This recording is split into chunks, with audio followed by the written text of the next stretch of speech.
In this clip, I want to talk to you about a little topic of market failure.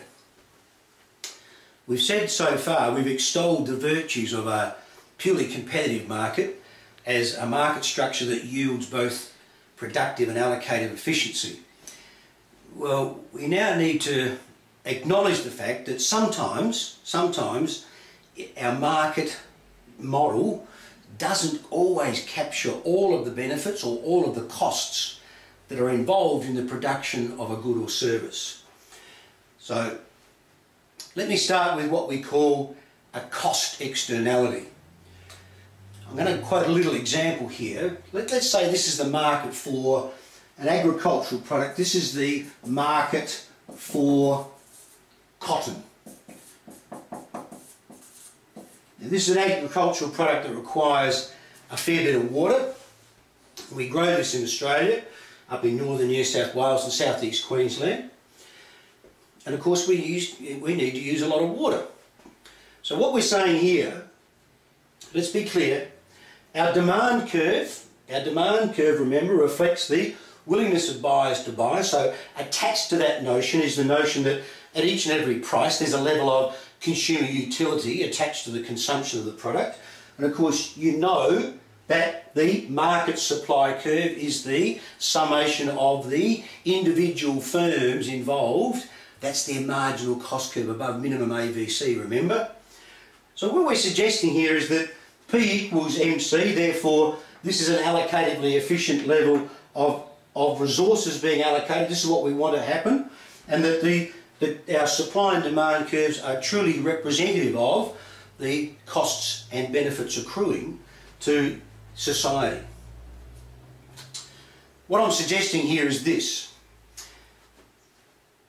The production of this particular commodity requires a lot of water. So much water is taken out of the upper reaches of the Murray-Darling system.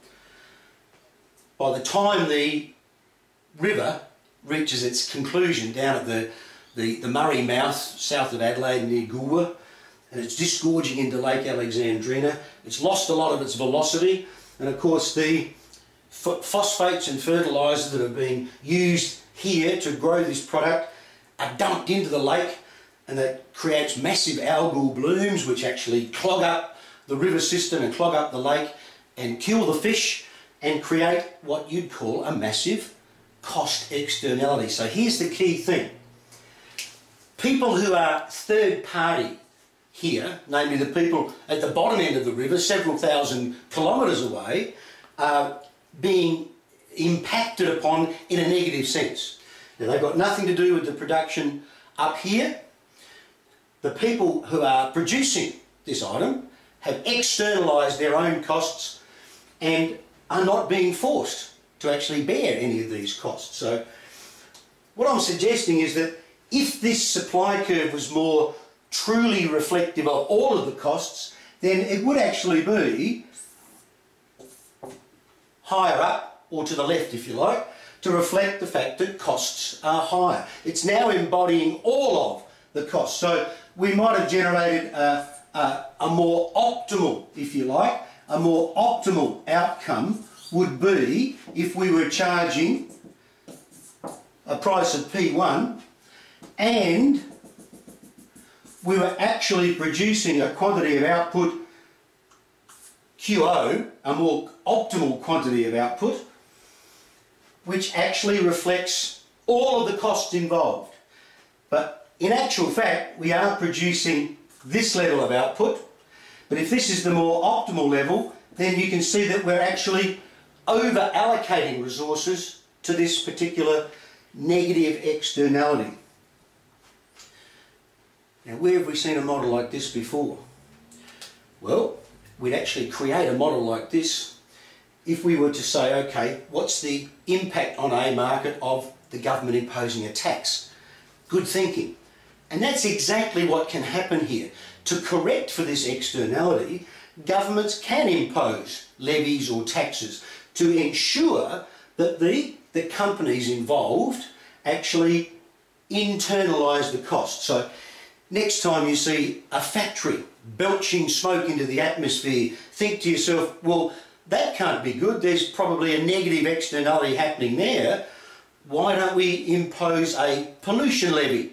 Or we enforce, say, the need for these firms to put in the proper mechanisation to absorb the smoke and to treat it in a more socially or environmentally friendly manner. Now, it's possible that the market actually fails to capture, in some cases, what we call positive externalities or benefit externalities. Let me show you. So let's consider the reverse, if you like, what we call a positive or benefit externality, where there are actually more benefits spilling over to our third parties than the demand curve is actually capturing. So remember what I said before, we need to attach the notion of consumer satisfaction and benefit, if you like, from various levels of consumption at various prices. So let's say, for example, this is the market for immunisation, a fairly crucial thing that you would do, for example, for youngsters in particular, to ensure that societies are healthy, a healthier, productive workforce, etc., etc.